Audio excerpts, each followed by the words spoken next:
Hari ni aku nak share dengan korang semua cerita pasal seorang Mamat ni. Mamat ni kalau dia tak ada alamatnya, Kengo tu tak ada alat nak bertukar menjadi Ultraman Trigger. Siapa nama Mamat ni? Siapa lagi kalau tak bukan Akito Hijiri. Dia ni seorang genius yang memainkan peranan yang cukup penting dalam pasukan Guard Select. Dan kalau tak ada dia, alamatnya memang si Kengo tu tak boleh nak masuk ke bumi seperti mana yang kita tengok dalam siri Ultraman Deca. Okey, aku nak mula ceritakan pasal latar belakang dia dahulu. Si Akito ni sebenarnya daripada kecil lagi dia memang seorang budak yang genius. Sejak daripada kanak-kanak lagi, dia dah tolong mak ayah dia untuk membuat kajian tentang makhluk Ultra Purba. Tapi mak ayah Akito ni mati akibat serangan raksasa Death Drago. Jadi seorang lelaki yang bernama Mitsukuni Shizuma telah mengambil Akito sebagai anak angkat dan membawanya tinggal bersama-sama dengan anak perempuannya yang bernama Yuna Shizuma. Akito dan Yuna ni membesar bersama-sama dan ini menjadikan diorang semakin rapat. So bila dah rapat ni, si Akito ni ada menaruh hati dan perasaan kepada Yuna. Tapi Yuna tak tahulah yang Akito tu suka kat dia. Akito kemudiannya telah diarahkan oleh Mitsukuni untuk meniru dan menghasilkan satu lagi spark lens purba yang ditemui di kawasan runtuhan Ultra Purba. Ini kerana Mitsukuni percaya yang satu masa nanti pahlawan cahaya akan muncul sekali lagi. Akito sangat bersungguh-sungguh untuk meniru dan menghasilkan spark lens purba tu. Sebabnya dia percaya dialah yang akan terpilih untuk mewarisi kuasa cahaya tu. Dan akhirnya Akito berjaya mencipta Guard Spark Lens. Akito juga adalah orang yang bertanggungjawab mereka bentuk Nur Sedese bersama-sama dengan seekor alien yang bernama Marluru. Dia mendapat idea untuk mereka bentuk Nur Sedese ni selepas dia mendapat info tentang robot naga yang bernama Nuse daripada seekor alien yang bernama Alien Wild.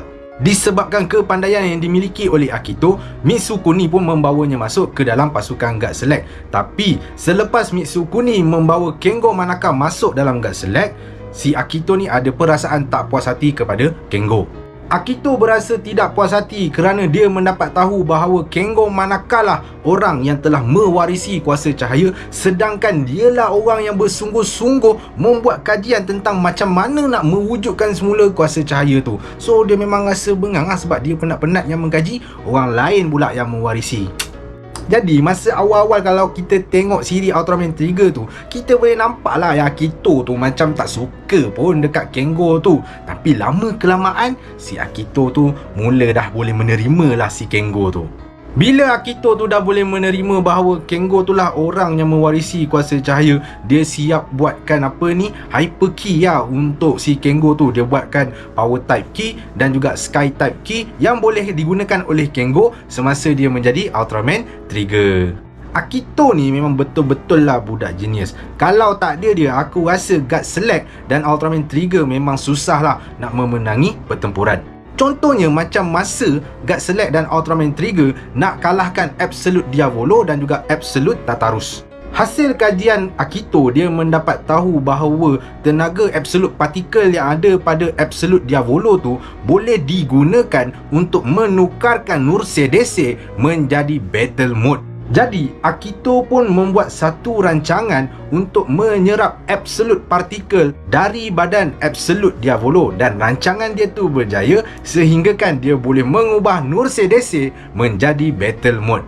Lepas tu, dengan gabungan serangan Ultraman Trigger, Ultraman Reboot dan juga Nur Sedese yang telah berubah menjadi Battle Mode tu, Absolute Diavolo pun berjaya dikalahkan. Bantuan paling latest Akito kita boleh tengok dalam episod 7 siri Ultraman Deca. Akito telah berjaya mengubah suai kad Ultra Dimension jenis Askar The Sphere yang diberikan oleh Yuzare kepada Kengo untuk tujuan Kengo melepasi penghadang yang telah dibuat oleh The Sphere untuk menutupi bumi. Kalaulah tak ada orang sepandai Akito, aku rasa memang Kengo tak boleh masuk balik dalam bumi masa tu. Bagi aku, Akito ni peranan dia memang cukup besar, sama ada dalam siri Ultraman Trigger ataupun dalam siri Ultraman Deca. Sebabnya tanpa Akito ni, aku rasa Kengo tak boleh memiliki kebolehan untuk mengubah kepada pelbagai jenis Ultraman. Yalah, kalau tidak dia tak boleh berubah menjadi Power Type dan juga Sky Type. Malah kalau tak ada Akito ni,